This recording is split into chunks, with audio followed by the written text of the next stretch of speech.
My pregnant sister-in-law called me in the middle of the night, begging me to make her some cola chicken wings to satisfy a craving. To our horror, she suffered a miscarriage right after eating them. She sobbed to my brother, accusing me of poisoning her. Blinded by rage, my brother attacked me, and in the struggle, he kicked me down the stairs, resulting in quadriplegia. Not only did my mother refuse to take me to the hospital, but she also locked me in the house. Severing all my connections to the outside world, they squandered my money, while I was left to starve to death at home. When I opened my eyes again, I was back at the moment I received my sister-in-law's call. Iris, come home quick, I've got this weird craving and I don't want anything else, just your cola chicken wings. My sister-in-law Zhang Ming's coquettish, baby voice plea was coming through the phone. I jolted, staring in disbelief at the date and time displayed on my phone. It was 6 months ago. I've been reborn. Those miserable memories flashed before my eyes, and I couldn't help but clench my fists. I tried to keep my voice steady. Do you even know what time it is? I have work tomorrow. If you want something to eat, go ask my brother. Okay, I'm busy right now. I can't talk. Without waiting for a response, I quickly hung up the phone, but my heart was pounding like a drum. My palms were slick with cold sweat. My sister-in-law married into our family 3 months ago. The very next day, my mother urged me to move out. She said I was old enough, and since I was so close with my brother, now that his wife had joined the household, I needed to learn to keep a proper distance. I didn't want the kid to overthink things. I thought it was just my mom being overly worried, and since I was financially comfortable, I moved out without a second thought. I let them have my apartment. I also gave my mom a monthly allowance of $5,000 for living expenses. But I never imagined their ambition went far beyond that. What they truly wanted was everything I had. The thought of what happened in my past life sent a cold sweat down my spine. I had just splashed some water on my face in the bathroom when my brother called. He started scolding me right away. What's the big idea? Your sister-in-law is pregnant and just wants something you made, and you're giving me the runaround. If I'm still your brother, you'd better get home right now. What's her pregnancy got to do with me? I'm not your personal maid. You can't just summon me at 3 in the morning and expect me to jump. She's your sister-in-law, and she's carrying a child. Not going. I didn't want to listen to my brother's nagging anymore, so I hung up the phone and decisively turned it off. Yet, a sliver of suspicion began to surface in my mind. Why is my sister-in-law so insistent on getting me over there right now? Could there be something fishy about her miscarriage? My brother has oligospermia, so he cherished this child more than anything. That's why he turned on me right after my sister-in-law's miscarriage. But what if her miscarriage had nothing to do with what I made in the first place? She would have miscarried whether I was there or not, and when I think about everything that happened to me afterwards, it's absolutely terrifying when you think about it. I immediately changed the entry door code and deleted all fingerprints except my own. Only then did I lie back down in bed, my mind in turmoil. Just as expected, an hour later, I heard a violent knocking at the door. I got up quietly, tiptoeing. I could see the situation outside through the video doorbell. My brother and my mother were standing outside, supporting my sister-in-law between them. My brother kept banging on the door, completely ignoring the doorbell. Iris, open the door. I know you're home. Open up. My brother looked frantic, pounding on the door and shouting. His voice was booming, but my gaze fell on my sister-in-law's pale face. Her eyes were fixed, unmoving, on the video intercom, and her left hand had drifted unconsciously to her lower abdomen. After a long silence, my mom muttered under her breath, "That's strange. My fingerprint worked just fine when I came by this afternoon. Why isn't it working now? Damon, stop knocking for a minute. Let me try again." That impossible girl wouldn't dare delete my fingerprint. Try what? We've already tried a dozen times. I'm telling you, she's definitely home. Who knows what's gotten into her, but she's just refusing to open the door for us. You don't think she found out, do you? Just leave it to me. If she doesn't open up soon, I'll get someone to break it down. With that, my brother went back to kicking the door. His face was twisted with pure malice. This was nothing like the person I used to know. My heart was pounding as I stood behind the door. Even though it was just a few words, I was certain they were hiding something from me. For all I knew, my sister-in-law's miscarriage was something they had orchestrated. Just as I was agonizing over whether to call the police, the residential complex security showed up outside the door. Several security guards surrounded them as if facing a grave threat. To my surprise, my mother had the nerve to demand that the property management open the door for her. She claimed to be a resident here and even flashed her residential access card, but the property management wasn't born yesterday. It's a fingerprint lock, so the whole forgetting your keys excuse doesn't even exist. How could anyone possibly believe her story just because she had an access card? Just as the two sides were locked in a tense back and forth, my sister-in-law suddenly clutched her stomach and began to slump to the floor. I can't take it. My stomach, it hurts so bad. Quick. Get me to a hospital, now, Xiaoming, are you okay? Honey, what's wrong? My mom and my brother immediately stopped arguing and rushed over to support her. With sharp eyes, I noticed a damp patch in the middle of my sister-in-law's pajama pants. Oops, just as I suspected, she had a miscarriage. 3. I finally let out a long sigh of relief only after the property management staff, in a flurry of activity, helped them carry the person downstairs. I slumped down against the door. Sitting on the floor, this time, I didn't go back to make cola chicken wings, but that doesn't mean they'll let me off the hook. Who knows what other excuse they might come up with. After all, they got far too many advantages from me in my past life. It was only then that I realized my mother never cared whether I lived or died. But why? My father died young, so my brother and I were raised single-handedly by my mother. Her favorite catchphrase was always fair and equal treatment for everyone. Whatever my brother had, I had to have too, and she always lived by that principle. That's why, once I started earning my own money, I never kept score on family finances. Why did a family, once so harmonious with a loving mother, a filial daughter, and siblings in perfect accord, change completely after the sister-in-law entered the picture? Or was the sister-in-law merely a catalyst? I pondered this all night, but I couldn't make any sense of it. By the time I woke up, it was already noon. When I turned on my phone, there were hundreds of missed calls and dozens of voice messages. I couldn't be bothered to check them. My first move was to contact a private investigator I knew. I asked them to dig deep into my parents' past, as well as my sister-in-law and her family's background. I told them to find a way to get my mom's and my brother's hair. I need to run separate paternity tests. They're just too suspicious. The moment I hung up, my mom's number popped up on the caller ID. After a moment's thought, I answered the call. To my surprise, my mom's voice was urgent, but she didn't scold me. Sweetie, where are you? Come to the hospital right now. Your sister-in-law had a miscarriage last night. How could that happen? I feigned shock. My mother paused for a moment before explaining to me. She said that last night, my sister-in-law had a craving for something I make, but since I refused to go home, she and my brother brought her over to my place instead. But no one expected that the trip would be so taxing that she ended up losing the baby. By the end, my mother's voice was choked with emotion. It's all our fault for not being more careful. We shouldn't have taken your sister-in-law when the pregnancy was still so delicate, but you know your brother's situation, how hard they've tried for this child. You need to get to People's Hospital right now and apologize to them. Tell them you weren't deliberately refusing to open the door last night out of spite. But I really wasn't home last night. You weren't there. My mother's voice instantly shot up an octave. I gave a non-committal before explaining that I'd spent the night at my boyfriend's place. Why else would I have skipped out on making dinner for my sister-in-law? As for my phone being off, well, everyone was in high spirits. It's not like I could just up and leave at a moment like that. Every word I said was misleading my mom, for, sure enough, my mom lost her composure in an instant. Her voice became shrill and piercing. You slept with someone. Since when did you have a boyfriend? How come I didn't know? We just started seeing each other. Give me the room number. I'll come over with him in a bit. After hanging up, I immediately called the Muay Thai instructor who'd been pursuing me. As soon as he heard it was to pretend to be my boyfriend, Kian agreed without hesitation. I've been too busy making money these past few years to have time for romance, but that hasn't stopped people from pursuing me. Kian is one of them. On the way, I gave him a rough idea of the situation. Sort of a heads up. He laughed it off casually. Taking a little heat for you is nothing. If your mom wants me to step up and take responsibility, I'll do it. Honestly, I'd be lucky to get that chance. Don't overthink it. I'm just worried they might come after you. Really, am I that bad? Kian's confidence was shaken by what I said. I found it hard to explain to him, as this was my way of testing the waters. But I never expected their reaction to be so extreme. The moment I stepped inside, my brother charged at me, swinging his arm back to slap me. You shameless little slut. How dare you sleep around behind our backs and cause your sister-in-law to miscarry? I immediately ducked and hid behind Kian. He grabbed my brother's arm in an iron grip, standing in front of me like a mountain. My brother flew into a rage. Let go of me, you punk. What business is this of yours? This damn girl knew her sister-in-law was pregnant and still put us through all this trouble.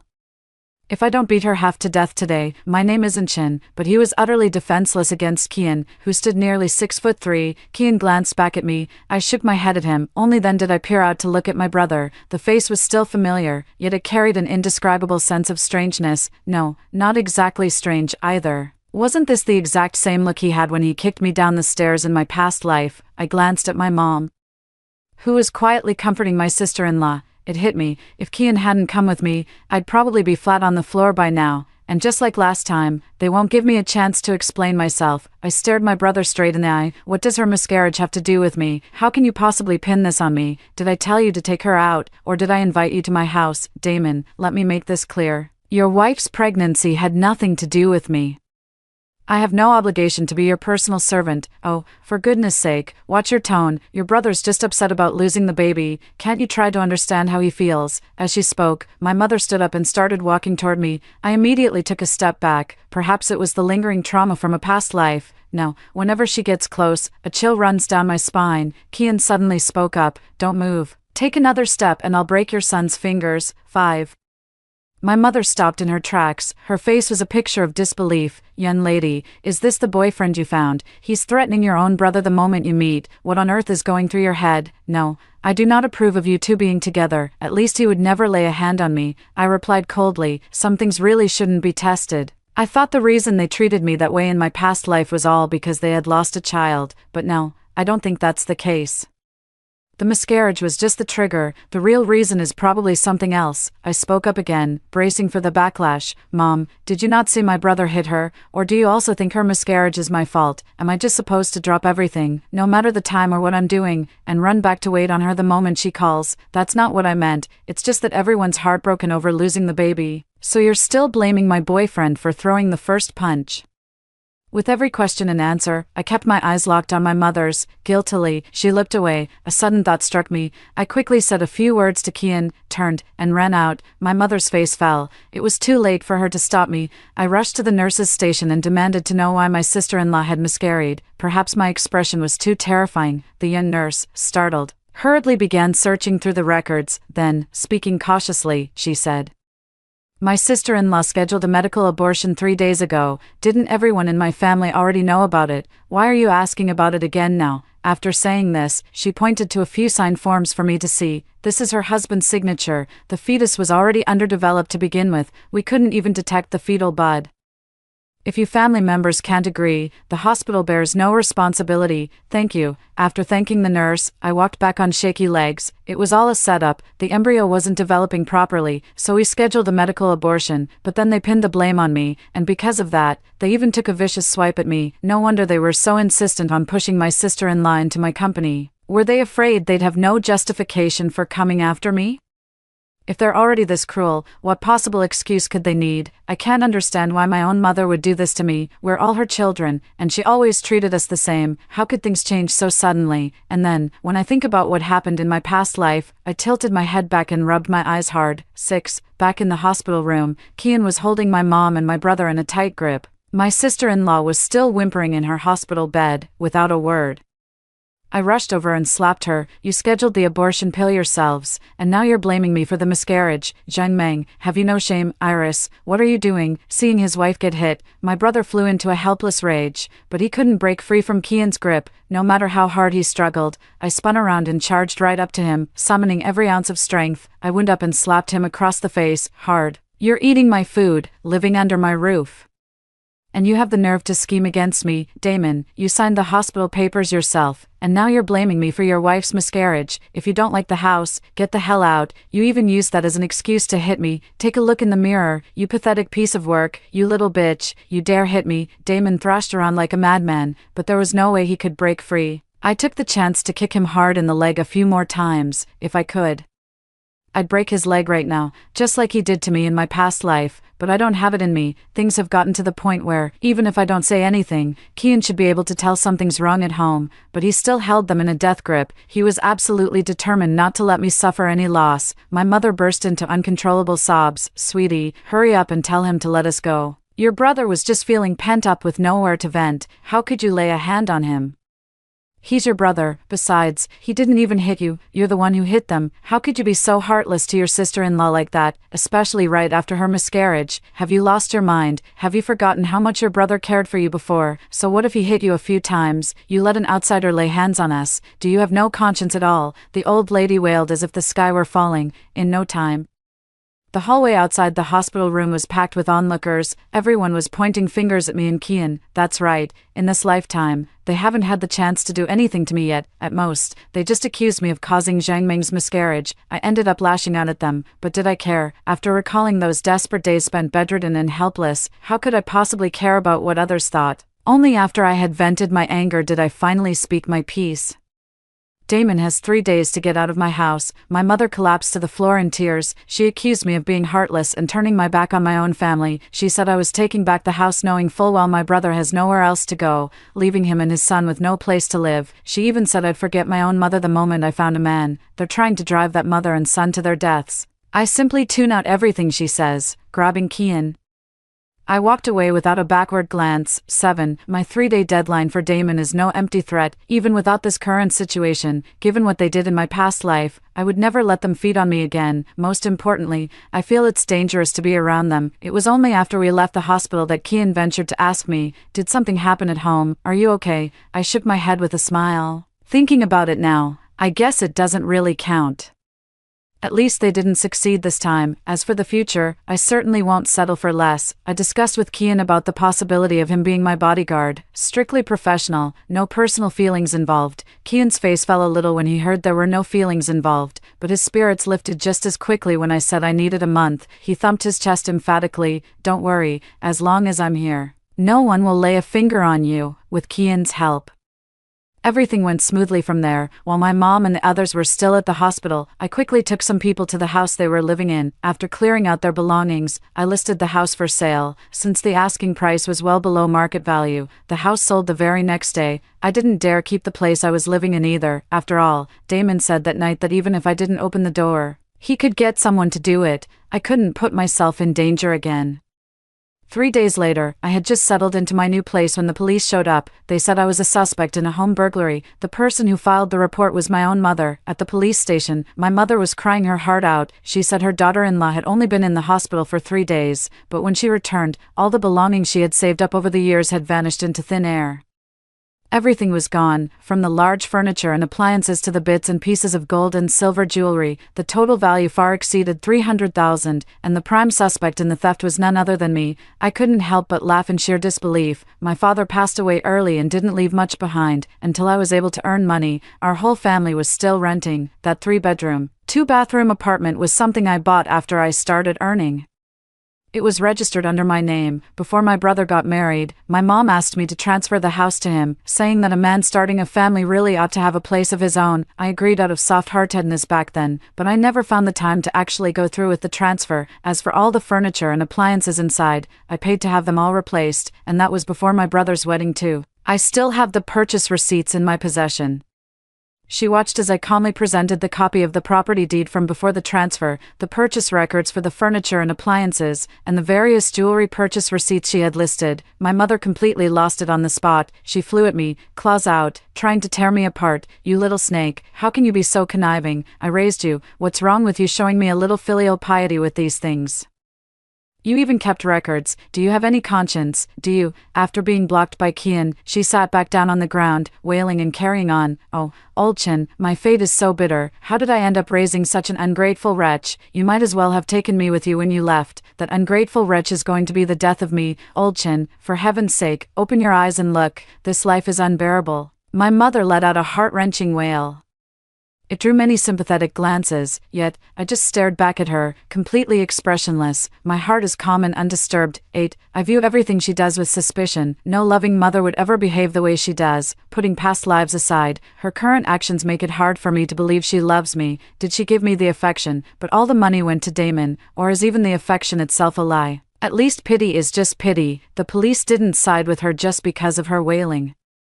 After I fully proved that I had paid for all those items, and she couldn't provide any evidence of them being gifts, I was released. Just as I stepped out of the police station entrance, Damon and Zhang Meng were waiting there, their faces etched with anxiety. The moment they saw me and Kian, their expressions instantly darkened. "What are you doing out here? Where's Mom? Did you think I'd be locked up?" "Damon, the house is mine, and I bought everything in it. How dare you accuse me of theft?" If you're that delusional, go see a doctor. I even moved out and rented a place so you could have the house for your wedding, and you're still not satisfied. How can you be so greedy? Bullshit. You're renting. Don't think I don't know. The place you're living in right now is yours too, Damon blurted out without thinking. I was instantly taken aback. I've known since I was a child that you don't flaunt your wealth. I've always held back a little. Even with my own family. I've made a lot of money over the years, but I've never been completely honest with them about it. The only thing I ever admitted to was buying the house for Damon's wedding. But how did he find out? I gave Zhang Meng, who was standing right next to Damon, a long, hard look, and a suspicion began to form in my mind. Isn't it your job to check whose house it is, even if it were mine? What's it to you? Are you trying to frame me for your wife's miscarriage just because you're after my money? That's a lie. You know damn well if it's a lie or not. Damon, I've done more than enough for you and your mother over the years. Don't contact me again unless it's absolutely necessary. With that, I made a quick exit under Kian's protection. My back, however, was drenched in a cold sweat. Many things I couldn't figure out suddenly made perfect sense in that moment. If they already knew the true extent of my assets, then it was no surprise they came after me.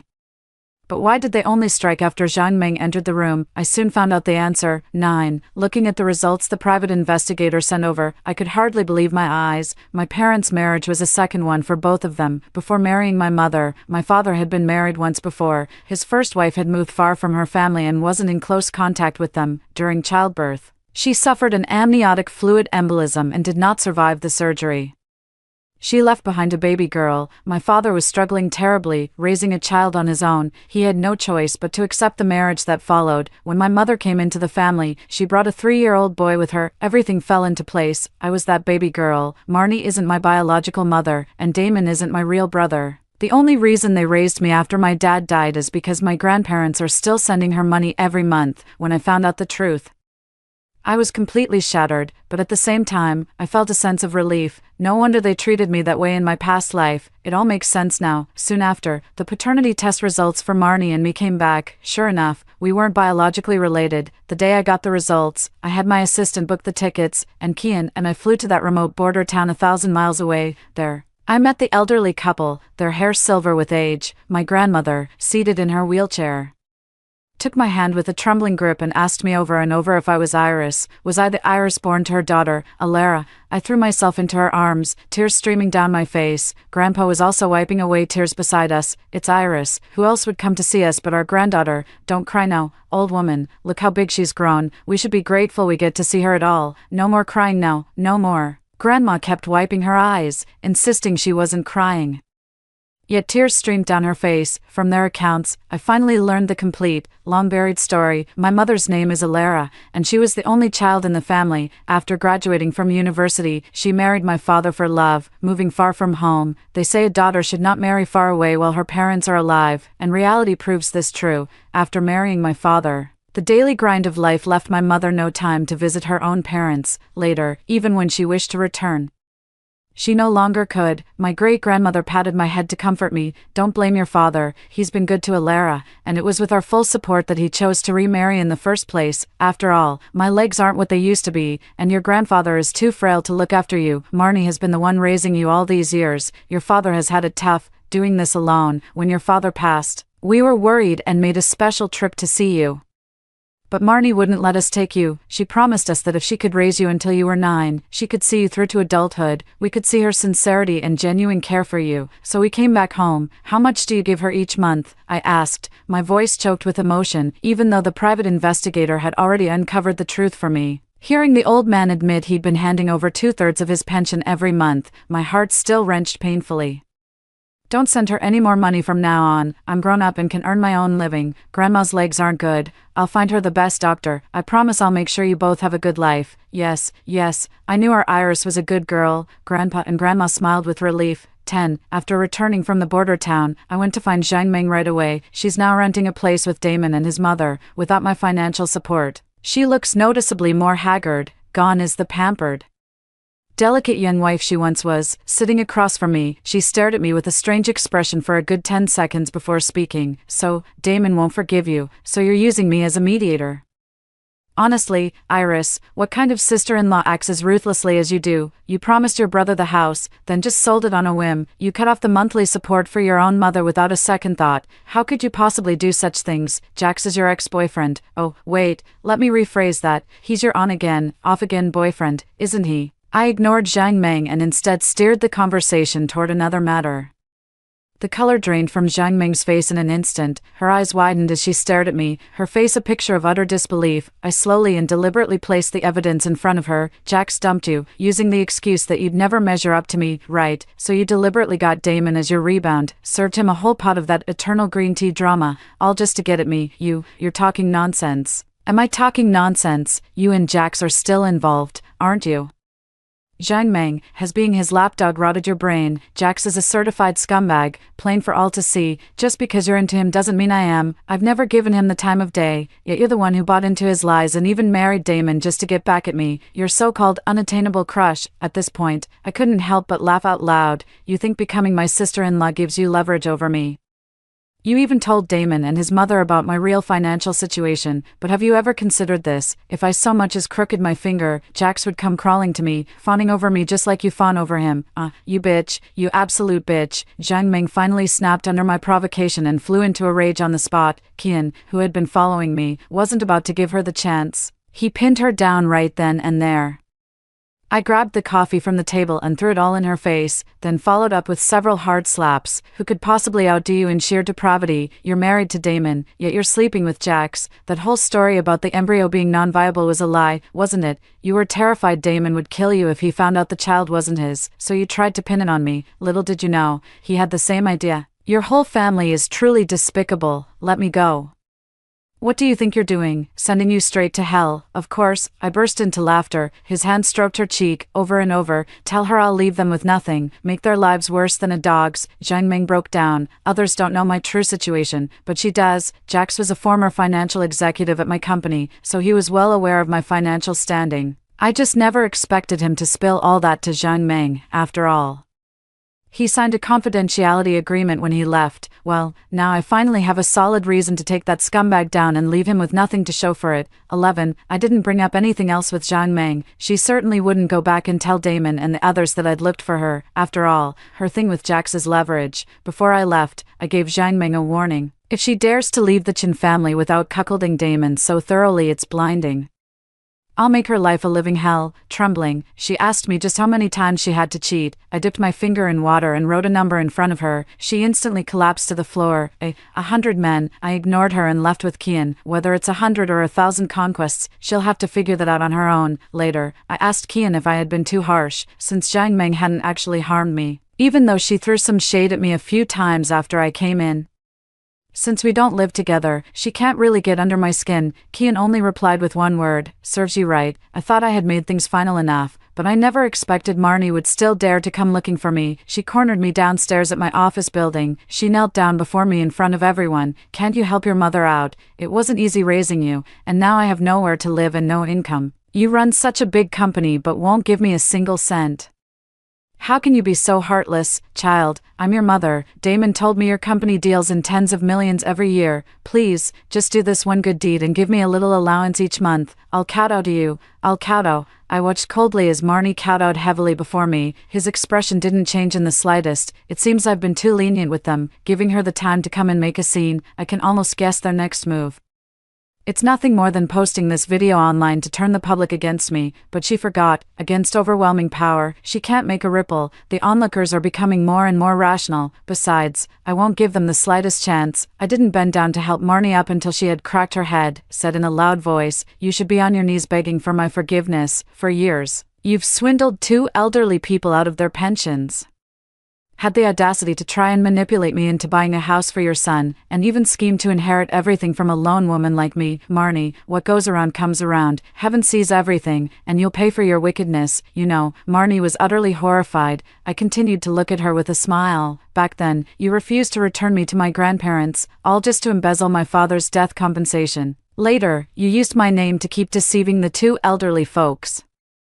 Marnie, are you just obsessed with money? No, I didn't. Marnie scrambled up from the ground as if she'd seen a ghost and ran, but no matter how fast she ran, she couldn't outrun the internet. That very night, I paid to get her trending. 12. All of Marnie's dirty deeds were chronicled in vivid detail, complete with authentic screenshots. A wicked and insatiable stepmother has just entered the scene. Whether this will lead to online backlash, I have no idea, but one thing I know for sure is she won't have time to bother me anymore, because Damon is in trouble. I've been pouring money into the family for years, and with the pension Marnie swindled from my grandparents, they've never wanted for anything. Even though Damon is just a low-wage worker earning $3,000 a month, he's long been accustomed to a lavish lifestyle, spending freely and carousing with his buddies. Even now, living beyond his means doesn't stop him from chasing a good time, where there are crowds. There's bound to be drama. Damon got into a fight at the bar and was dragged into a corner by a group of guys who beat him down. None of his so-called brothers dared to make a sound. In the end, he was left paralyzed. Just like in my past life, I'm doomed to spend the rest of my days bedridden, unable to pay the medical bills. Marnie came looking for me a few more times, but I was never there. I heard she ended up taking him back home. Weeping all the while, the landlord who rented to them thought they were bad luck and kicked them out within days. The whole family is crammed into a tiny room in an urban village. To cover the medical bills, Marnie had no choice but to go out and look for a job, but where could she possibly find one? After all, she's now an online celebrity. Who would dare hire such a wicked and malicious old woman? She was reduced to scavenging through trash every day. Zhang Meng had originally planned to flee, but when she went to find Jax, she witnessed his arrest firsthand. That finally made her behave. Every day, she diligently brought people back to her rented room to continue her quest for 100 conquests. Furious, Damon spewed a torrent of curses, though his incoherent babbling was hard to decipher. Each time, Zhang Meng would beat him savagely over the head with a tool. Once she was finished, she cursed him, blaming him for her wretched downfall. Since we're headed for hell anyway, then we'll all go down together. I know this because I went to the rental apartment myself. Zhang Meng stood obediently at the doorway, not daring to take a single step inside. The acrid smell in the room filled my nostrils as I looked at Damon, lying motionless and mute on the bed. A wave of profound satisfaction washed over me. Comfortable, bro. We grew up together, shared a bond. So why'd you decide to cross me? Bet it feels great now. Lying here, all your needs met without lifting a finger. Perfect, MMPH. Damon's eyes were filled with venomous hatred, and he was sputtering incoherently. I couldn't understand the words, but I knew the curses were filthy. I smiled and patted his cheek. Are you trying to say this isn't how it's supposed to be, that I should be the one lying in that bed? Damon, I've known for a while that you came back too, but this is the reality. Those memories in your head are just a dream. You should forget them.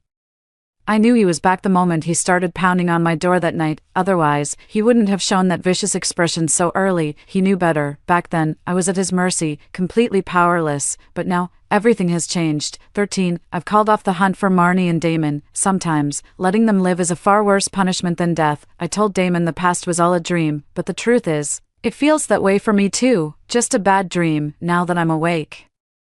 It's time to live my own life. I bought a townhouse in the busiest part of the city, convenient for getting around yet peaceful. Before bringing my grandparents to live with me, I even arranged for the best medical team to treat them. A child may wish to care for their parents, but they may not live long enough to receive it. Even though I never got to meet my mother in this life, it doesn't stop me from honoring her by caring for my grandparents in her stead. On the surface, it was Marnie who raised me all these years, but in truth, it was my real family who provided the means. It was their sacrifices and scrimping that made me who I am today. Marnie is nothing but a blood-sucking leech. Soon, Kian's contract with me was up, and he asked if I'd consider renewing it. Given how hard he'd worked, I agreed with a smile. Let's be clear up front, this is strictly a professional arrangement. No emotions involved. You can count on me. I know my place, and I won't get any ideas.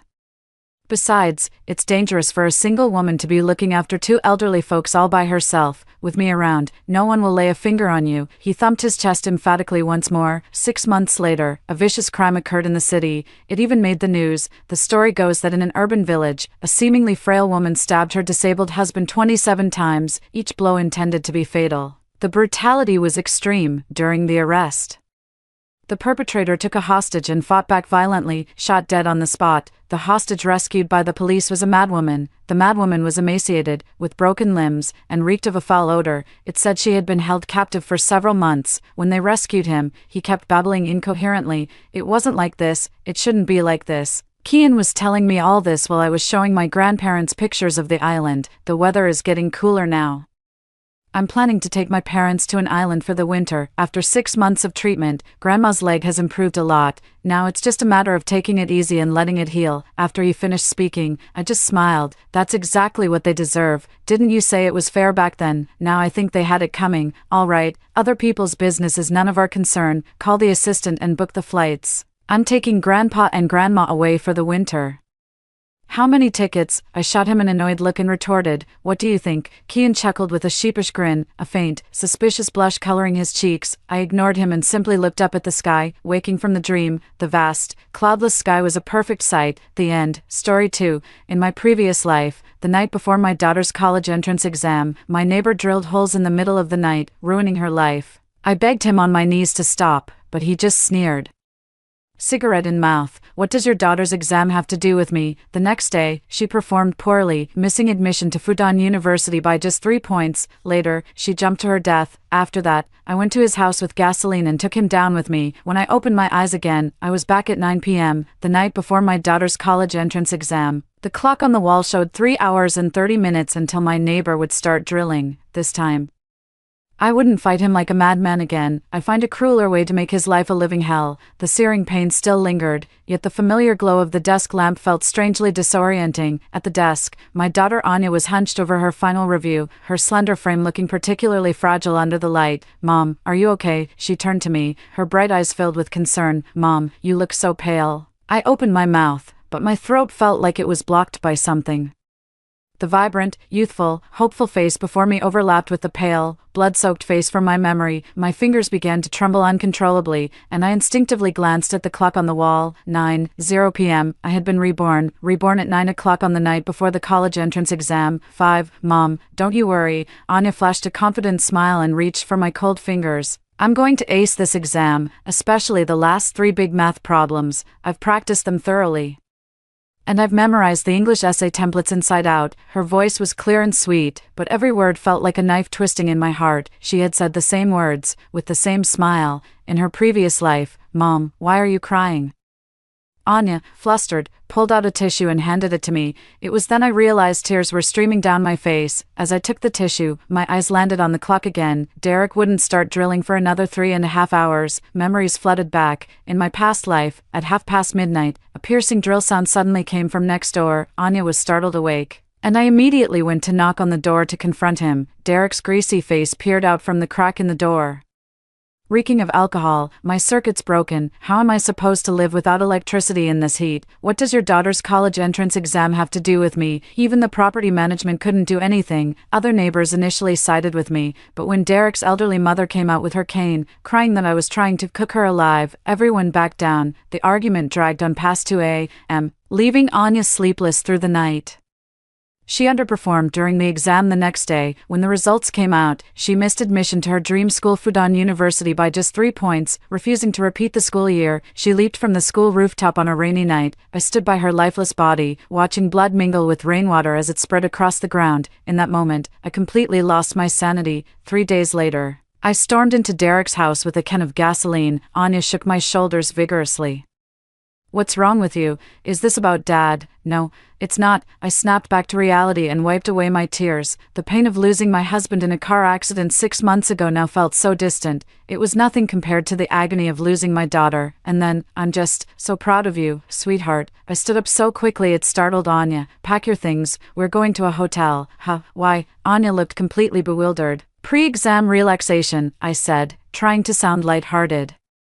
Think of it as a little surprise from Mom. It'll be quiet at the hotel, so you can get a good night's sleep. Anya looked like she wanted to say more, but I'd already pulled out my phone and started booking a room. The Vienna hotel near the neighborhood is just a 10-minute walk away. I booked the most expensive executive suite to ensure the best soundproofing. Mom, this is way too extravagant. Anya gasped at the price. It's worth it, I said firmly. While quickly gathering her study materials and clothes for the next day, my movements were swift and steady, as if I were racing against death itself. Before leaving, I inexplicably glanced at the family photo on the wall. My husband's smile, frozen in the frame, seemed to be giving me strength. Let's go, I said, putting my arm around Anya's shoulder and gently closing the door. 5. In the elevator, Anya was still quietly grumbling. I'm so used to my own pillow and blanket. I might not be able to sleep if I suddenly change places. Let's just try it, and if it doesn't work out, we'll come back, I said softly, knowing full well we wouldn't. At the hotel front desk, I specifically requested a room away from the elevators in the street. As soon as Anya walked in, she was delighted to find a brand new set of stationery and a copy of Guide to Psychological Adjustment for Gaokao on the desk. Mom, when did you prepare all this? It's a secret, I said with a smile.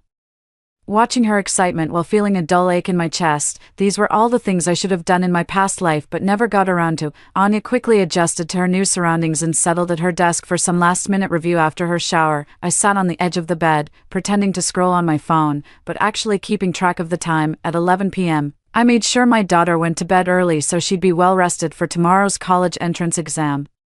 After she fell asleep, I quietly slipped out of the hotel and headed towards the residential complex. In my previous life, Derek started drilling at 00:30, stepping out of the hotel. The night breeze brushed against my cheeks. 00:15, I stood in the shadows of the residential garden, gazing from a distance at our building. Our apartment windows were dark, but Derek's place next door was brightly lit. 00:28, the balcony door of Derek's apartment opened, and a heavy-set figure emerged holding something.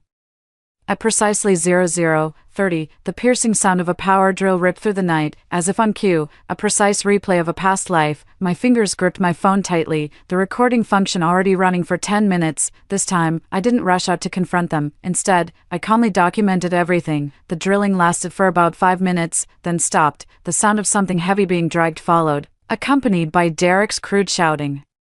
Think you're hot shit for taking the college entrance exam. Think you're better than everyone with your fancy university dreams. In my past life, I always thought Derek was just selfish and inconsiderate, but now it seems like his behavior was specifically targeted at Anya. When the power drill started up again, lights flickered on in several neighboring homes. I saw Sandra from Unit 602, who always spoke up for us in the past, leaning out her window to look around, and noticed the confused expressions on the faces of the newlyweds in Unit 501. Mom, my mind was racing. Derek only moved in last year, and we haven't interacted much. Why does he harbor such hostility toward Anya? When I got back to the hotel, my phone showed 01:15, and there were 2 group messages from the property manager, attention. Resident of Unit 3 to 602, a neighbor has reported late-night noise disturbances. Unit 3 to 502, emergency electrical repair at home.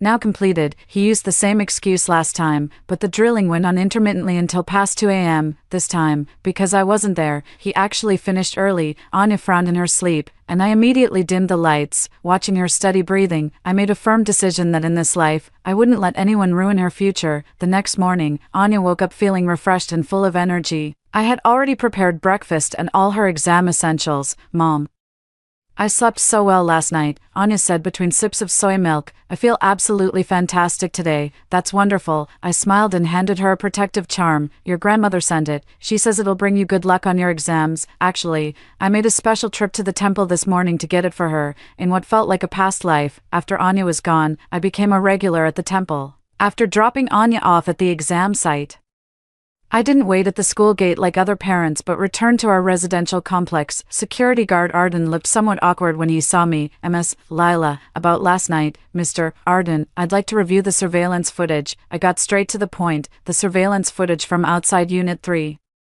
Around 12:30 last night, Arden looked troubled. That requires the property manager's approval. Then get the manager here, I said, my voice firm. Otherwise, I'll just call the police and let them retrieve it. Half an hour later, I was sitting in the property management office, watching the surveillance footage of Derek swaggering into the building, carrying a drill. The time was 23:58, which was clearly not the emergency circuit repair timeframe he had claimed. Ms. Lila, we'll handle this, the property manager said, wiping sweat from his brow. How exactly? I asked calmly. By posting a notice at the main entrance. I copied the surveillance footage and went to knock on a few neighbors' doors. 5. Sandra, who we all felt was speaking for us, indignantly offered to testify, and the young couple in room 501 also provided a recording. Derek made noise in the middle of the night more than once. Sandra whispered. Ever since his son failed the college entrance exam last year, he's developed a real resentment towards students who do well academically. My heart skipped a beat. His son failed the college entrance exam. Yeah, I heard he missed the second-tier university cutoff by a long shot. Sandra shook her head. After that, he just played video games all day at home. Derek didn't do anything about it, and he'd always say, "What's the point of studying?" leaving Sandra's house. I stood in the hallway, feeling the pieces of the puzzle click into place. Derek's targeting of Anya wasn't accidental. It stemmed from a twisted psychological state caused by his son's failure in the college entrance exam. When I picked Anya up from her Chinese exam that afternoon and drove her back to the hotel, my phone buzzed with a WeChat message from Derek. Miss Lila, I'm so sorry about last night. We really did have an electrical issue at home. I didn't reply. I just put my phone on silent. Anya excitedly talked about the essay topic, her eyes sparkling. In that moment, I was even more certain that my decision was the right one. After dinner, Anya went to bed early. I sat at the hotel desk, opened my laptop, and began organizing all the evidence I had collected: surveillance videos, neighbor testimonies, recordings. There were also screenshots from Derek's son Kyle's social media, filled with insults and envy directed at the top student. Outside the window, the city lights still shone brightly. I gently tapped on the keyboard as a post titled "A Grieving Mother's Tearful Accusation" gradually took shape. This time, I won't repeat the same mistakes or let myself become a violent person like Derek. I will protect my daughter in a smarter way. Anya's breathing is even and steady. She has math and science exams tomorrow.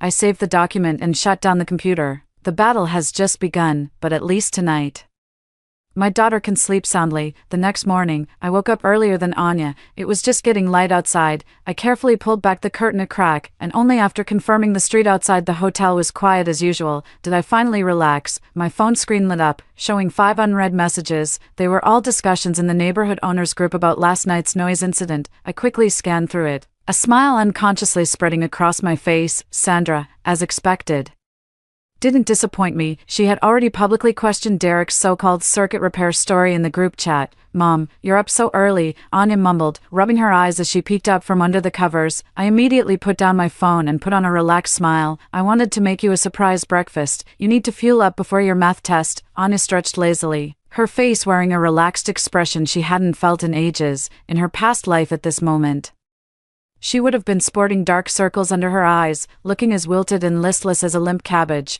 but now, her eyes sparkled with clarity, a natural smile gracing the corners of her lips. "I dreamed I aced my math test," she exclaimed excitedly, hopping out of bed to get ready. As I turned to make breakfast, my phone vibrated again. It was Derek, tagging me in the owners group chat. "Miss Lila, so sorry about last night. My wife said we might have disturbed you." "Hypocrite," I scoffed, not replying immediately. In my past life, I was always too easily fooled by his kind of insincere apologies. This time, I'm going to show him what a real apology feels like. After Anya finished breakfast, I double-checked her exam admission ticket and stationery pouch to make sure everything was in order. "Mom, why are you more nervous than I am today?" Anya said with a laugh, giving my shoulder a gentle squeeze. I took a deep breath, forcing back the tears welling up in my eyes. I'm so proud of you." After dropping Anya off at the exam hall, I didn't join the other parents waiting by the school gate. Instead, I immediately took a taxi back to our complex. I have 2 tough battles to fight today: Anya's math exam, and my counterattack against Derek. At the entrance of the property management office, I ran into someone I didn't expect: Derek's wife, Mabel. She was in a crumpled nightgown, hair disheveled, yelling at the property manager. "There's clearly something wrong with our electricity. What's the big deal about fixing it in this heat? Who says you can't fix electrical issues at night?" Her voice was shrill and piercing. "Besides, Lila's family wasn't even home last night, so what right does she have to complain?" I stood around the corner and discreetly turned on my phone's recording function. "Mrs. Mabel," the property manager's voice was weary, "the issue is that your husband didn't enter the unit with a power drill until 11:58 p.m. last night, yet the noise complaint came in at 12:30 a.m. If it was an emergency repair, why wasn't it handled immediately when the problem was discovered?" Mabel was speechless for a moment, then grew even more agitated. "What are you implying? Suspecting we made noise on purpose? My mother-in-law is over 70 and couldn't sleep because of the heat. Are we in the wrong for fixing the electrical issue?" "As far as I know, the building's power supply was fine last night." The manager's tone turned cold. "Besides, Sandra from Unit 602 mentioned overhearing Mr. Derek say something about you taking the college entrance exam." My blood ran cold. "Bullshit," Mabel suddenly snapped. "That nosy old woman is always prying into other people's business. She..." Mrs. Mabel," the manager cut her off. "Please watch your language. We've reviewed the surveillance footage, and it clearly shows Mr. Derek using a power drill late at night for non-emergency purposes. According to the community bylaws, no renovation work is permitted after 10 p.m. I quietly took a few steps back, waiting for Mabel to storm out before I entered the property management office. "Ms. Lila," the manager's expression was complex when he saw me. You heard all that, I nodded, pulling a USB drive from my bag. Here's a recording from last night and screenshots from Derek's son Kyle's social media. I think this goes beyond a simple neighbor dispute. The manager's frown deepened as he plugged the USB drive into the computer and started reviewing the contents. Kyle's social media was full of insults directed at nerds and teachers' pets. His latest post read, "Gaokao tomorrow. Hope all you pretentious overachievers fail spectacularly," accompanied by a picture of a power drill. This, cold sweat beaded on the manager's forehead. "I'll report this to senior management immediately. Before that," I said calmly, "I expect the property management to issue a written warning, prohibiting the Derek family from making any noise during the Gaokao. Otherwise, I will immediately call the police and contact the media." After leaving the property management office, I went to the community police station again.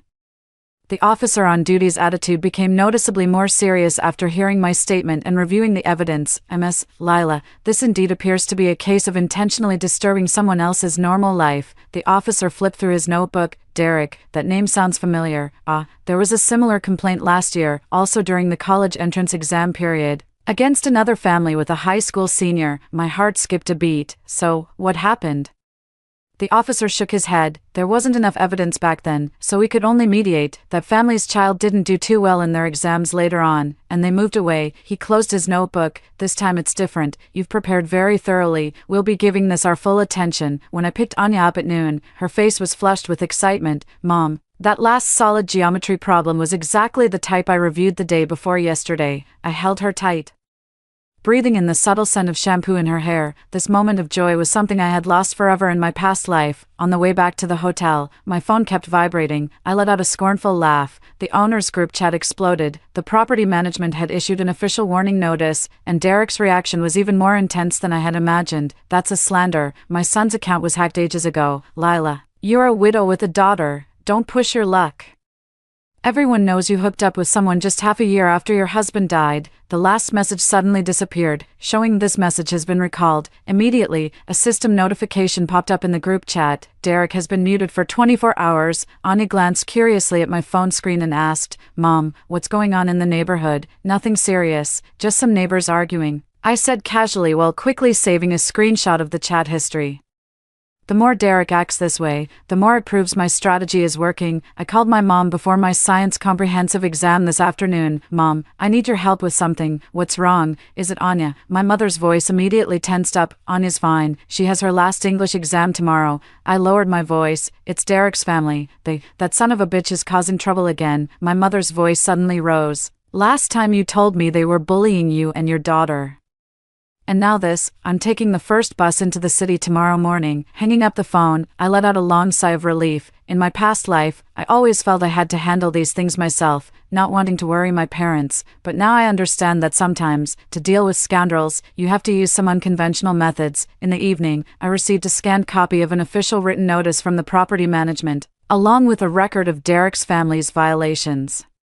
To my surprise, Sandra messaged me, "Ms. Lila, the young couple in 501 is willing to testify." They recorded Derek saying he was deliberately trying to disturb the exam takers. I immediately added this new evidence to my online post and sent it to several influential local self-media accounts. The title was simple: "The Night Before the Gaokao. Who is deliberately using a power drill to wake up students?" At 9 p.m., after Anya had fallen asleep, my phone started buzzing like crazy. The post was shared by a local influencer, and the comment section went wild. Even more surprising, a netizen recognized Kyle. "Isn't that the troublemaker who threw drinks at test takers outside the exam hall last year?" I followed the lead and searched online. Sure enough, I found the related news report. On the first day of the college entrance exams last year, Kyle, resentful of being forced by his father to repeat a year, caused a disturbance outside the examination center and was taken away by the police. No wonder Derek harbors such resentment towards college-bound students. His son is clearly a troubled kid. Just as I was organizing these new findings, an unknown number called. "Is this Ms. Lila? I'm a reporter from the Morning Daily, and I'd like to interview you about your post." I glanced at Anya, sound asleep, then tiptoed to the bathroom and closed the door. "Yes. But I have one condition: my daughter's and my real names and address cannot appear in the report." The reporter readily agreed. During the half-hour phone interview, I went through all the evidence I'd gathered, specifically highlighting that Derek's family had a similar history last year. After hanging up, I checked the owners' group chat and saw that Derek's mute had been lifted, but he was uncharacteristically quiet. On the other hand, other residents spoke up in support of me.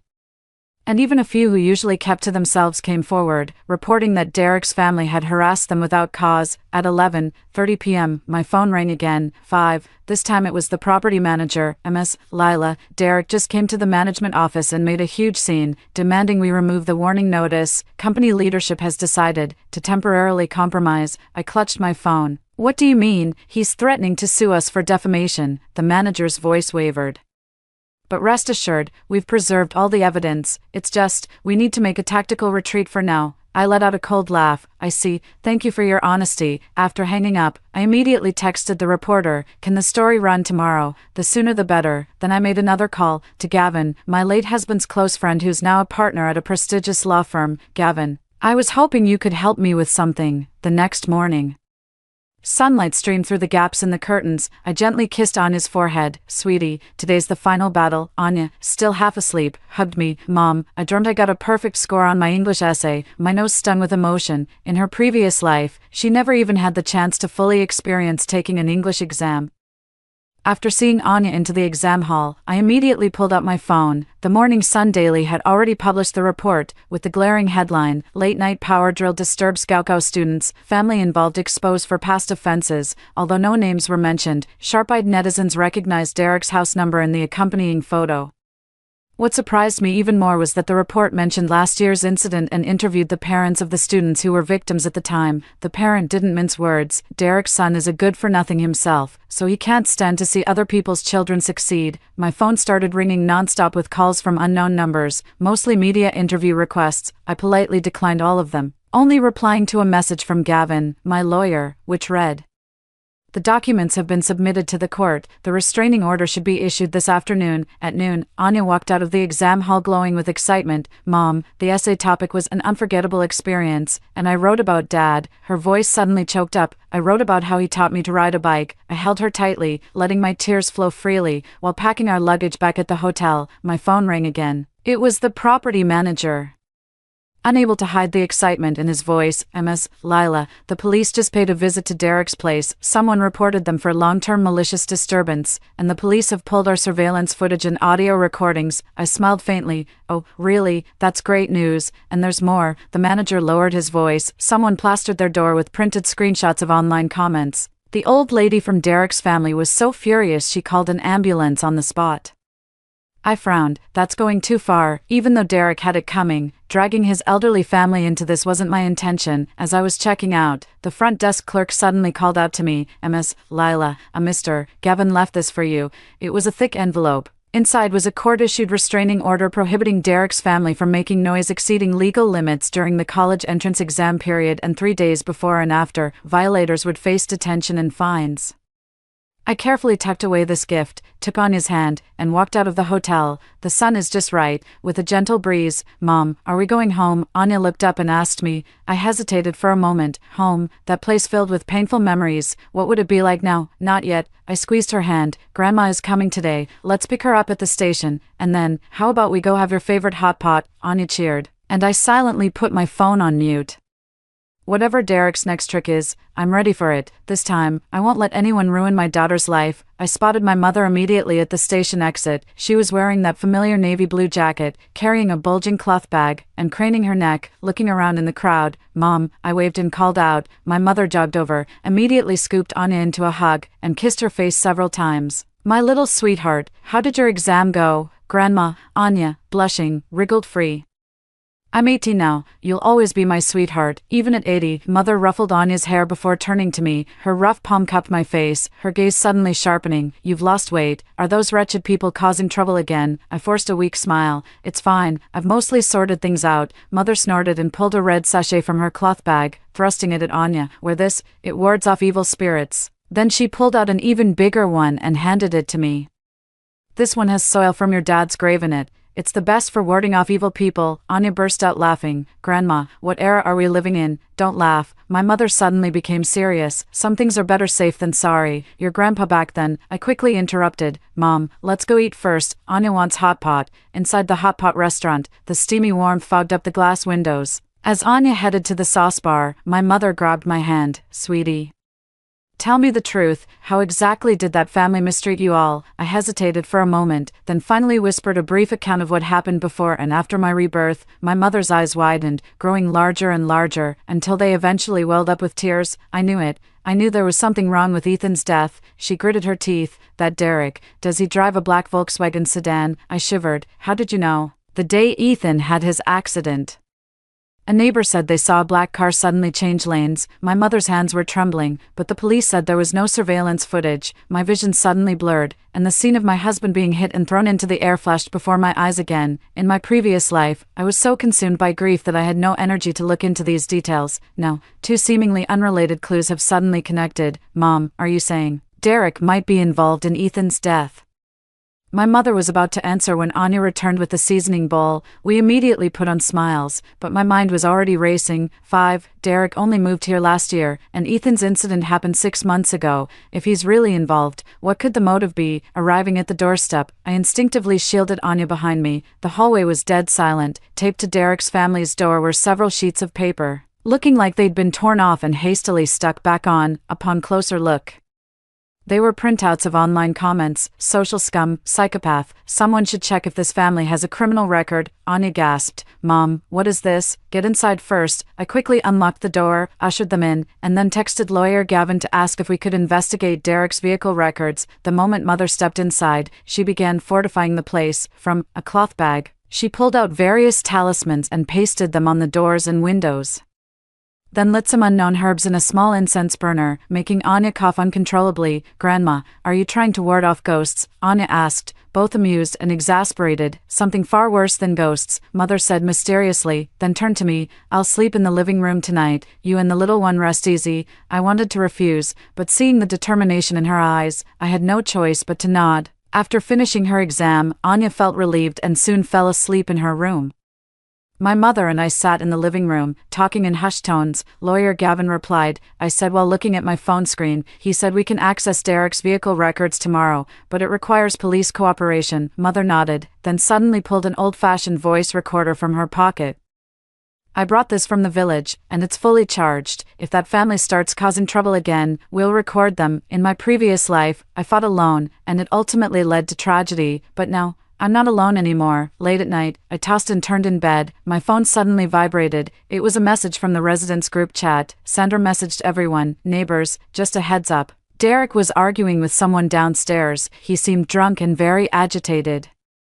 I immediately became alert, tiptoeing to the window and pulling back a corner of the curtain. Under the streetlight downstairs, Derek was shoving a stranger, muttering curses. The man quickly left, but Derek remained rooted to the spot, then suddenly looked up at our building. I quickly pulled back, my heart pounding. A few minutes later, heavy footsteps echoed in the hallway, followed by the slam of Derek's family's door. At 1:15 a.m., the familiar drilling sound started up again. Even more piercing than the previous 2 nights, I rushed out of my room to find my mother already standing at the door, holding a voice recorder. Mom, what are you doing? I exclaimed urgently. Evidence collection. My mother's eyes lit up. We're catching them red-handed this time. I immediately dialed 110 and then called the property management as well. The sound of the electric drill lasted for about 3 minutes, setting off all the motion sensor lights in the building. And several households opened their windows to shout complaints. When my mother and I opened the door, several neighbors were already in the hallway, including Sandra and the young couple from 501. At Derek's doorstep, he was drunkenly holding a power drill. Seeing us, he flashed a sinister grin. Oh, still so sensitive even after the college entrance exam. Derek, I raised my phone. You're on camera, and the police are on their way. Record all you want. Go ahead. He waved the drill. I'm fixing things in my own home. Not even God himself can stop me, according to the court's restraining order, I said calmly. You've broken the law by making noise during the college entrance exam period and for 3 days before and after. Derek's expression froze. What restraining order? Just then, the elevator doors opened, and 2 police officers stepped out. Seeing the police, Derek instantly cowered and turned to close the door. But the officer quickly stepped forward. Derek, we received a report that you're suspected of violating a court restraining order. Things unfolded even more smoothly than I had anticipated. The police confiscated the power drill on the spot and instructed Derek to come to the station the next day to give his statement. To my surprise, one of the officers recognized Derek. Aren't you the parent of that student who caused a disturbance at the second high school exam site last year? Derek's face went ashen. Early the next morning, Attorney Gavin called, his voice barely containing his excitement. Lila, guess what? Derek's car actually had an accident on record last year, and the time and place match Ethan's case. The police have agreed to reopen the investigation. I clutched my phone, tears streaming down my face. In my previous life, my husband died unjustly, my daughter met a tragic end, and I was forced to become a murderer. In this lifetime, the truth is finally coming to light. Over the following days, events snowballed rapidly. Police reopened the investigation into Ethan's car accident. The Morning Express ran follow-up coverage, unearthing Derek's past arrest for disorderly conduct. The neighborhood committee held an emergency meeting to address the long-standing nuisance caused by Derek's family. What surprised me most was that 3 parents of former college entrance exam takers reached out to me. Their children had all been harassed by Derek's family to varying degrees during the exams. We teamed up and provided more evidence to the police and media. The day the Gauco results were released, Anya and I sat in front of the computer, hands clasped tightly together. When the page refreshed and displayed her total score of 689, we hugged and cried. That score was enough for her to get into Fudan University, her dream school. 5. Mom, I did it. Anya cried and laughed at the same time. No, you did it. I gently stroked her long hair. Mommy's so proud of you. Through the peephole, I saw Derek's wife, Mabel, standing outside the door, looking haggard. What's wrong? I asked through the door. Miss Lila, her voice rasped. We want to move out. Could you please, just, stop letting reporters harass us? I paused for a moment, then opened the door a crack. You should have seen this coming. Mabel's tears suddenly welled up. My mother-in-law is in the hospital, and Kyle got expelled from school. We really know we messed up. Looking at her swollen eyes, a flicker of pity stirred within me, but then I thought of Ethan and Anya in her previous life, and that pity quickly vanished. Moving out is your best option, I said calmly. As for the reporters, I can't control them. After I closed the door, Anya looked at me, puzzled. Mom, is Derek's family really moving? Yes, I nodded, suddenly making a decision. Anya, there's something Mom hasn't told you. I pulled her onto the sofa and slowly recounted everything, my rebirth, the suspicious circumstances surrounding Dad's car accident, and what had happened to her in my previous life. Anya's face went from shock to grief, and finally, she collapsed into my arms, sobbing uncontrollably. So Dad was, she choked, unable to finish her sentence. The police are already investigating, I said, gently patting her back. This time, we'll definitely get justice for Dad. A month later, Derek's family moved away without a trace. That same day, the police informed us that impact marks matching the scene of Ethan's accident were found on the front of Derek's car, and the case was officially reclassified as a criminal investigation. Anya received her acceptance letter from Fudan University. While packing her things, she suddenly asked me, Mom, if you hadn't been reborn, would I have already? I quickly hugged her and said, there are no what-ifs, what matters is now. And the future. The day before school started, we went to Ethan's grave. Anya burned a copy of her acceptance letter for her father, and I updated him on the case. Ethan, I said, gently touching his photo on the tombstone, Anya and I will be fine, rest easy. The wind rustled through the cemetery, carrying the whisper of leaves like a response from my husband. The day I saw Anya off to Shanghai was bathed in brilliant sunshine. On the platform, she held me tight and said, Mom, take care of yourself, and don't forget to eat on time. I will, my little boss, I replied with a laugh, gently pinching her cheek. Go on, your new life is waiting. Watching the train fade into the distance, my heart was filled with an unprecedented sense of peace. Rebirth gave me the chance to change my fate, but what truly alters destiny is the unyielding courage to face adversity and the resolve to protect those we love. My phone vibrated. It was a message from Attorney Gavin. There's a new development in the case. Derek has been criminally detained. He admitted to harassing a college entrance exam student last year but is still denying involvement in Ethan's case. I replied, it's all right. We have patience. Justice may be delayed, but it will not be denied. Stepping out of the station, the autumn sun bathed me in its warm glow. I know that whatever challenges lie ahead, Anya and I will face them bravely, because this time, we've chosen to reconcile with hatred, make peace with the past, and stride firmly toward the future. The end. Story 2. Both my master and the flower thief were poisoned with an aphrodisiac. After some thought, I gave the last antidote pill to my master. In my past life, I committed an unforgivable sin out of selfishness. For this, I received severe punishment. Reborn into this life, I dare not harbor even a shred of selfish desire. Yet my ever-aloof master, divine as a deity, gazed at me with reddened eyes and asked in despair, Faye, wasn't I your greatest love? 1. At 28, I was the demon sex holy maiden, merciless, wicked beyond measure, condemned by all. Every righteous sect is hunting me down. Just then, a swordsman in white pointed his blade at me. Seeing his refined features, I grinned and said, "Long time no see." The swordsman remained silent, while his companion shouted louder, "You've slaughtered innocents and committed countless atrocities. Today we deliver heaven's justice." Before he could finish speaking, the man suddenly clutched his mouth as blood gushed forth. Severed tendons lay scattered in the dust. I chuckled again. "Go on, why stop now?" satisfied by their silence. I turned my gaze to the swordsman in white.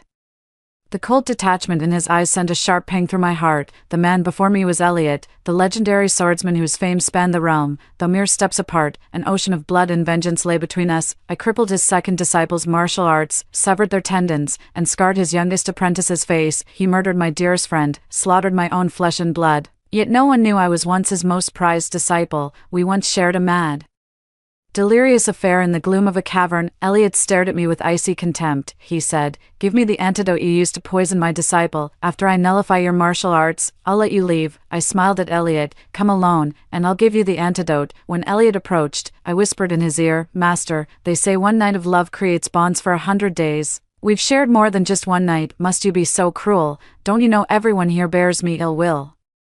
Stripping me of my martial arts would be worse than death." My words made Elliot's gaze turn stormy. Veins bulged on his forehead as he gripped my throat, his eyes blazing with fury. I gasped for air but clung to him with all my strength, leaving Elliot stunned. The next instant, an ornate dagger pierced his chest before he sent me flying with a single blow, leaving me curled on the ground in agonized sweat. Then a sword ran me through. The crowd split into two groups, one frantically tending to Elliot's wounds, the other dragging me toward the pyre, bound to the stake. I felt the crowd's venomous stares pierce through me like 1,000 knives. "Faye, you witch, give me back my son's life." A white-haired woman charged forward, clawing at me with desperate fury. She wept uncontrollably, and as I gazed at her aged face, it reminded me of someone. I laughed heartily. "When your son was dying, he kept calling for his mother. So it was you he wanted." My words sent the woman into even greater despair. "Burn her, burn the witch." The surrounding sounds gradually faded from my ears. Walking past Elliot lying motionless in the crowd, I smiled silently. Killing Elliot was my vengeance for those who followed me. Suddenly I remembered 18-year-old Faye, making a wish under the starry sky, praying never to leave her master in this lifetime. At 28, Faye was a wicked sorceress who committed every imaginable crime, a woman all deemed worthy of death. The one who once gently wiped my tears with a handkerchief now lies motionless in the crowd, sword in hand, between life and death. If heaven has mercy, if there's another life, I never want to see you again, Elliot. Amidst the chaos, I suddenly heard chanting coming from all directions, then everything went black as I lost consciousness. 2. I never thought I'd wake up again.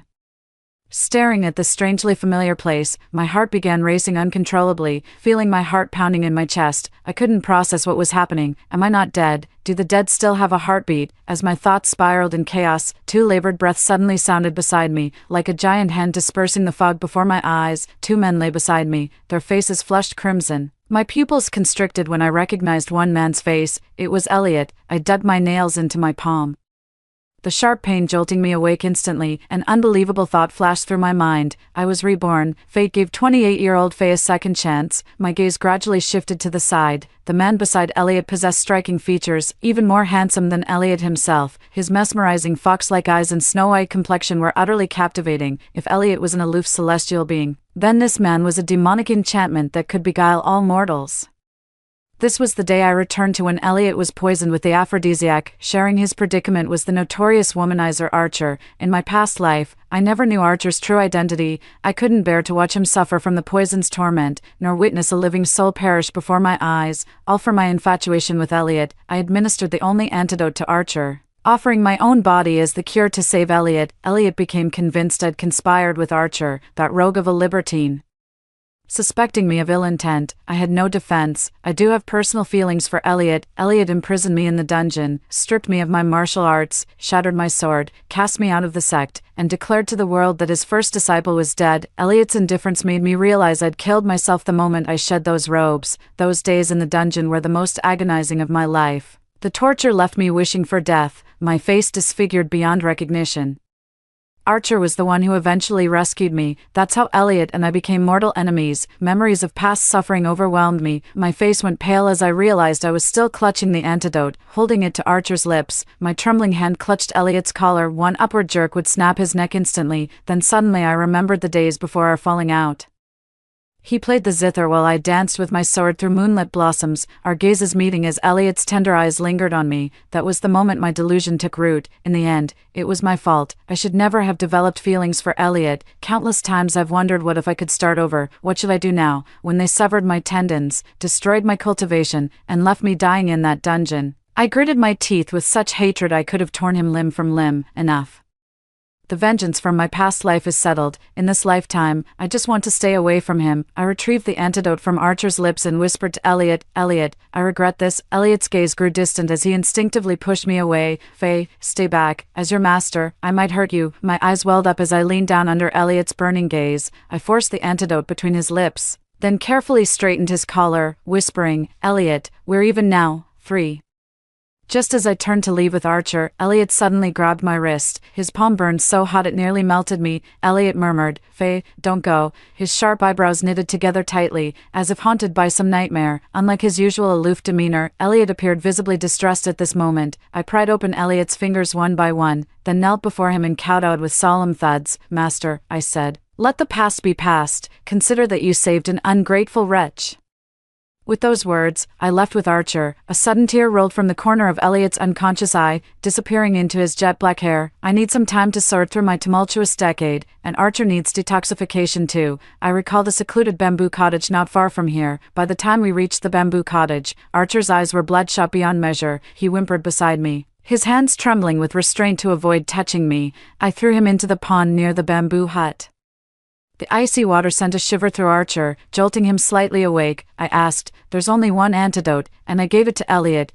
How should I cure you?" Archer froze for a moment before replying hoarsely, "No antidote exists. The aphrodisiac's effects can only be relieved through intimacy. It's potent. You should leave." Before Archer could finish speaking, I began slipping out of my garments. As my alabaster skin came into view, Archer's eyes darkened with desire, clenching his fists. He growled, "Have you lost your mind? I'm a notorious libertine. Get out of here." Ignoring his warning, I stepped into the moonlit pool. When I stood before him, veins bulged at Archer's temples. With a feral growl, he seized me and dragged us both beneath the water's surface. In the chaos, I suddenly remembered my past life, lying half dead in a dungeon, gnawed by rats and snakes, when Archer appeared before me like a divine savior. He pulled me from the storm of blades, then took a fatal arrow meant for me. Tracing Archer's striking features with my fingers, I murmured, "Now we're even." When I came to, Archer was curled up in the corner. I couldn't help but chuckle at the sight of his tall frame curled up in such a comical position. Seeing me awake, Archer flushed crimson and shut his eyes, pretending to be asleep. Watching his trembling eyelids, I didn't call him out, just smiled silently as I dressed. Archer finally broke the silence. "I'll take responsibility."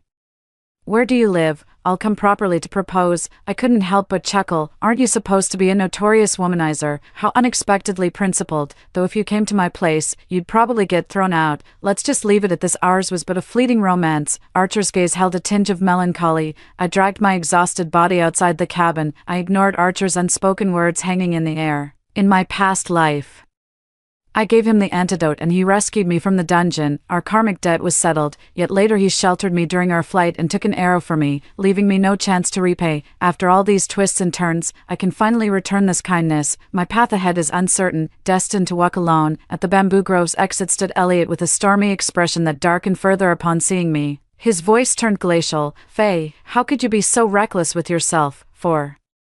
I stared blankly at Elliot's stern demeanor, momentarily dazed. Memories surfaced, my past life where I'd become the antidote, curing Elliot's poison with my own body. Elliot's slap stung my cheek as he coldly demanded why I had no self-respect. My heart suddenly ached. Through the searing pain, I calmly replied, "This is karma I owe him, none of your concern." His face fell further at my words. "He's a notorious womanizer. Faye, you're aiding and abetting a criminal."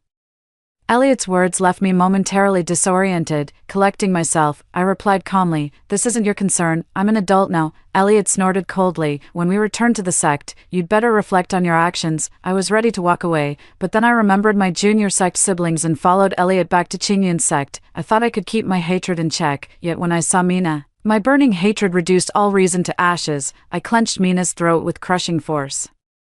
her pale face turning crimson as she struggled weakly. A fierce palm strike came rushing toward me. It was Elliot. Mina flung herself into Elliot's arms like a fledgling swallow, sobbing in panic. I don't know what I did wrong for my senior sister to treat me this way. She must have her reasons, but it hurts so much, she whimpered pitifully. Elliot's expression darkened instantly. He raised his hand and slapped me across the face, my cheek instantly swelling red as the world around me began to blur. Elliot's features slowly merged with those from our past life, the same look of disgust in his eyes when he gazed at me. The ache in my chest grew sharper. I loved Elliot deeply, yet I hated him just as fiercely. Two warring emotions tore at my heart, leaving it bruised and bleeding. Darkness swallowed my vision before I could utter a word. It felt like reliving that helpless moment from my past life when even heaven turned a deaf ear. My ever-gentle junior brother lunged at me with a twisted face, viciously tearing at my clothes while screaming horror through gritted teeth. Then I remembered the innocent and lively Mina, who with a vicious expression locked me in a cage and disfigured my face beyond recognition. She stood triumphantly before me, still wearing that innocent smile. I'll carve up that fox-like face of yours. Let's see how you'll steal Master's affection from me now. In a daze, I found myself standing in a blood-soaked courtyard. My childhood nanny lay motionless on the ground, her fate unknown, while Elliot casually watched me, gripping a blood-stained longsword. The exhausted archer, also covered in blood, took the fatal sword strike meant for me, coughing up blood. He desperately urged me to run. My heart ached so fiercely that I wanted to perish together with the person before me. The darkness behind me surged like a tide, and though I struggled desperately, it still swallowed me whole. In the darkness, a warm hand rested on my forehead. I jerked awake to find Elliot sitting by my bed, checking my temperature with his hand. My body stiffened as I instinctively slapped Elliot's hand away. Elliot's face darkened. What madness possesses you now?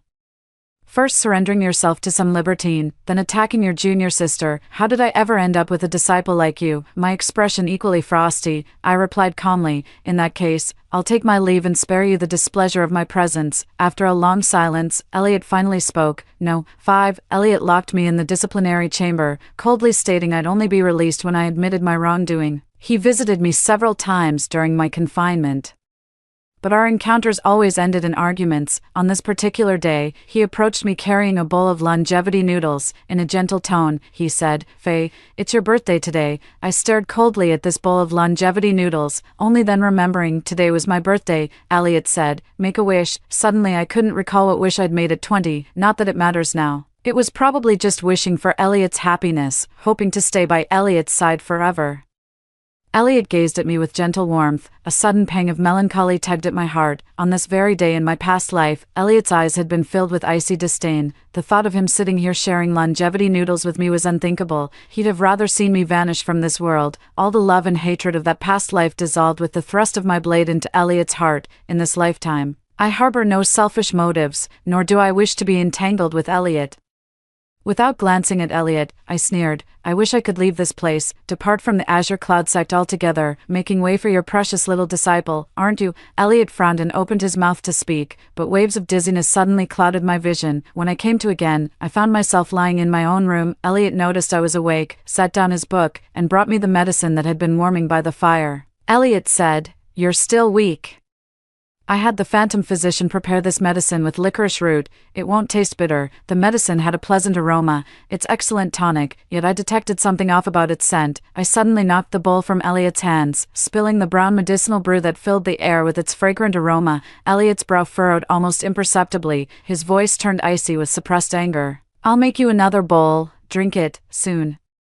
The steaming medicinal brew reappeared before me. Clenching my fists, I shook my head. "I won't drink it." Elliot grew impatient. "How will you recover if you refuse the medicine?" My eyes locked onto Elliot's with deadly intensity. "Elliot, you've laced this with enough safflower to make miscarriage the least of my worries." My mind exploded in shock. Disbelieving, I instinctively cradled my abdomen with both hands. Only then did I notice Elliot's ghostly pallor, his white robes hanging on a frame so frail a breeze might topple him. His gaze held me with bittersweet longing, regret wrestling with the dizzying joy of reunion. It dawned on me, "You've come back too?" 6. Pain flickered in Elliot's eyes as he reached for my hand, only to freeze when he saw the resistance and despair in my gaze. He murmured, "I'm sorry, Faye." In that instant, a tidal wave of emotions crashed through me. I clutched desperately at his collar.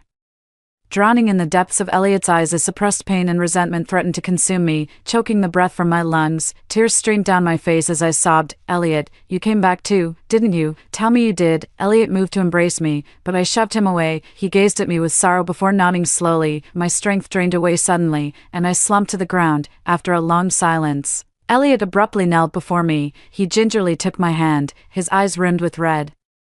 I wrenched my hand away and staggered to my feet, desperate to escape this suffocating place. Elliot called after me, but I didn't turn back. He reached up to block my path, and I instinctively shielded my abdomen, momentarily trapped. A soft chuckle suddenly came from the doorway. Well, never thought I'd see the day when the great Elliot would resort to such shameless pestering. Quite the eye-opener. I turned toward the voice. It was Archer.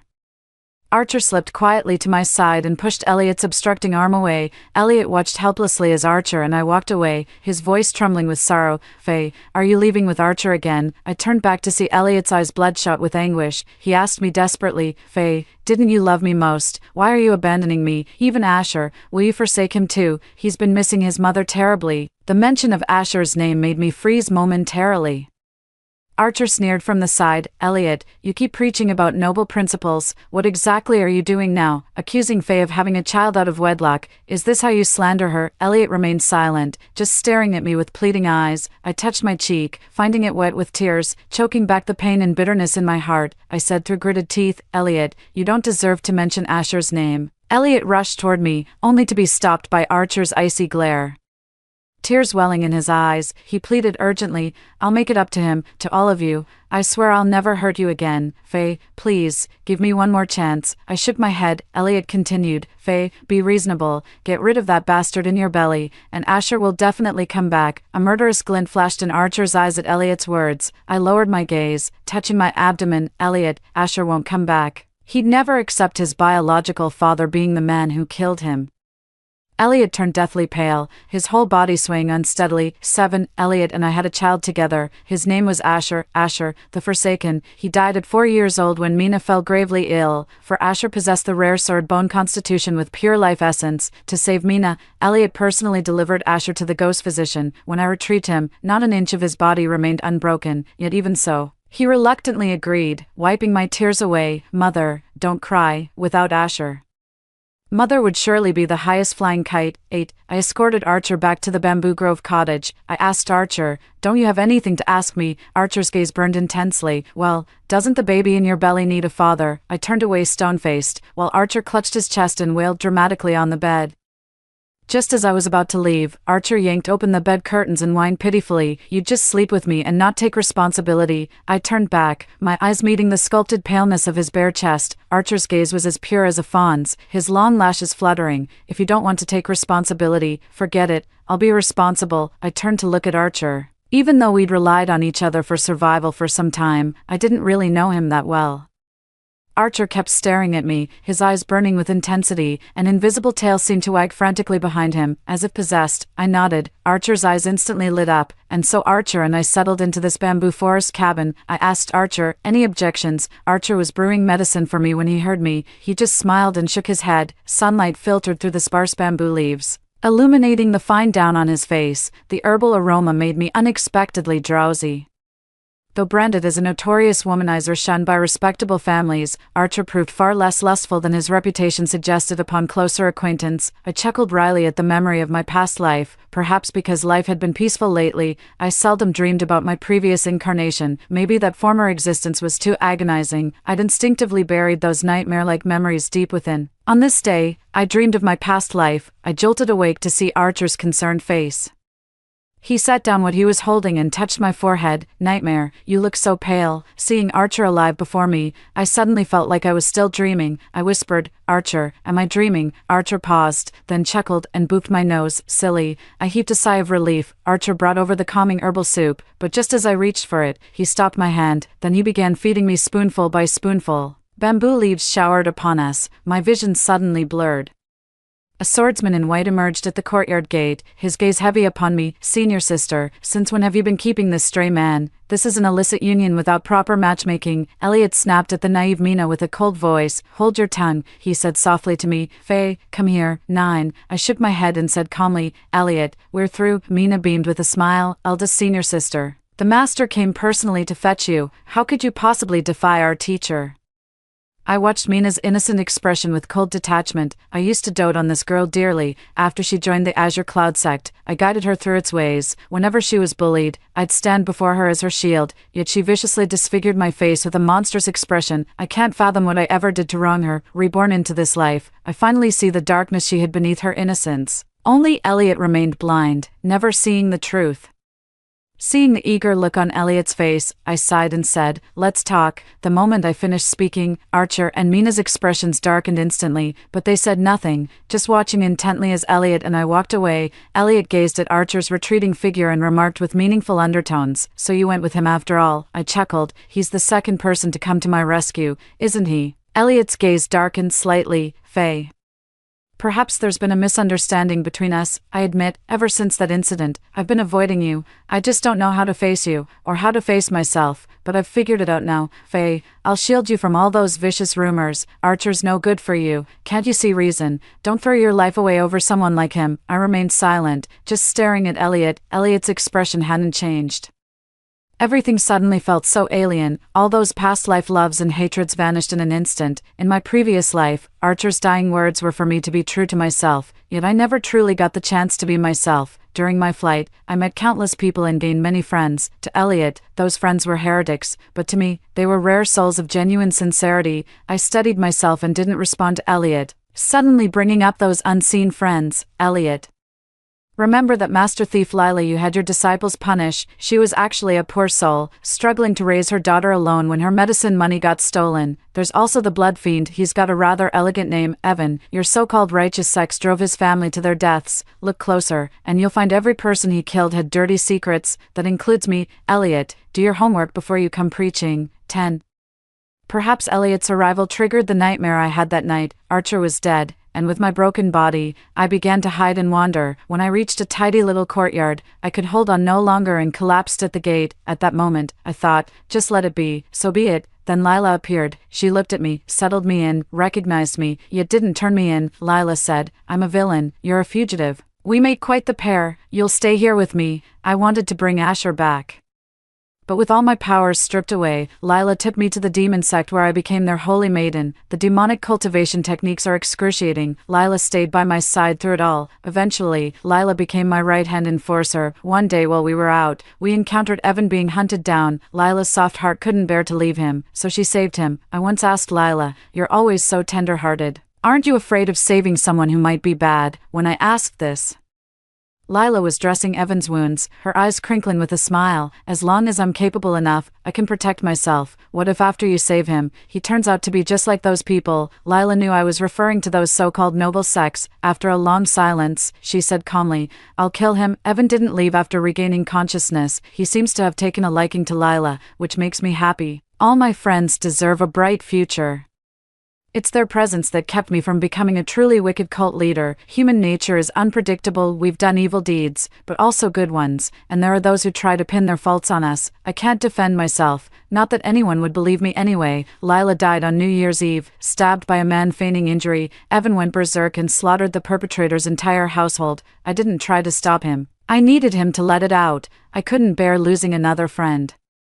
Sometimes I wonder what would have happened if I'd given Elliot the antidote that day. I'd still be the favored senior disciple, still worthy of Elliot's smile. My feelings for Elliot are a tangled mix of love and resentment. When I wrested Asher back from the ghost doctor, Evan's eyes turned bloodshot in an instant. He's gone completely mad. I didn't stop him, just quietly picked up the whip and joined his frenzy.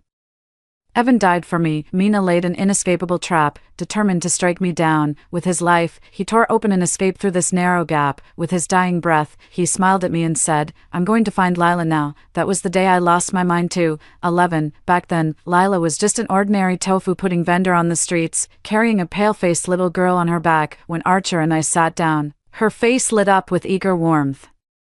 She looked nothing like the formidable powerhouse she was known to be. Wiping her hands, she approached us and asked, "What can I get for you two?" After finishing the tofu pudding, I couldn't help but feel a wave of emotion. So Lila was telling the truth. Her tofu pudding was divine. What a shame I never got to taste it in my past life. I handed her a money pouch, but Lila waved her hands nervously. "For coppers will do. That's too much." I chuckled. "Take a closer look." Only then did Lila recognize the familiar fabric of the coin purse. Clutching it tightly, her eyes welled up with unshed tears, her hands trembled slightly. I said, "When I passed by earlier, I spotted some grubby fingers going for it, so I retrieved it for you. This truly belongs to us." I placed 4 copper coins into Lila's palm. Wiping her tears, Lila shook her head vehemently and pushed the coins back. She knelt before us, sobbing her gratitude. "You've saved our lives. This is my baby's medicine money. Had it been stolen, I wouldn't have known how to go on." The little girl strapped to her back began wailing, as if sharing her mother's anguish. I couldn't bear seeing Lila in tears, so I quickly grabbed Archer's arm and pulled him away. Archer asked me, "You're just leaving like that?" I looked at him puzzled as Archer fanned himself, eyes twinkling with amusement. These so-called famous physicians are truly bizarre. The ghost doctor lurks among respectable circles yet commits such disgraceful acts, but I happen to know a real miracle worker fae. She'll make things right. I stood frozen in place, then tears began rolling down my cheeks. Nearby, Lila opened the money pouch and burst into silent tears upon seeing the gold pieces I'd stuffed inside. After bidding farewell to Lila, Archer and I went to the Lee residence and saved their gravely ill parents. I didn't see Evan this time. Perhaps we'll pass like ships in the night someday, or maybe even become friends, but that remains to be seen. My belly kept growing heavier, and I could barely walk anymore, so Archer and I settled in Jiangnan, where I gave birth to a daughter a month later. I felt somewhat disheartened, yet somehow it seemed fitting. In his past life, Asher had endured far too much suffering. He deserves a better, brighter future. 12. On my daughter's 1-month celebration, an unexpected visitor arrived at our home. It was Elliot. Elliot's temples had turned gray, his frame noticeably thinner. The warmth in his eyes when he looked at me had been replaced by guilt. He looked at the daughter in my arms with visible disappointment. I understood his disappointment. He was still hoping Asher would appear in his life. Calmly, I poured him a drink. Elliot studied me for a long moment before downing it in one gulp. After Elliot left, I found a jade pendant lying where he'd stood. "You can access everything he owns." I was about to return it when Archer stopped me. With a smile, he said, "Keep it, he owes you." After a moment's thought, I realized he was right, that debt was owed to me. After Elliot left, everything returned to calm. While grocery shopping, I overheard some martial arts gossip. After Elliot's first disciple vanished, he severed the tendons of his second disciple and banished them from the sect. Mina was also expelled from the sect by him. When I found them, their legs had been severed as they knelt at the temple gate. Already lifeless, Elliot's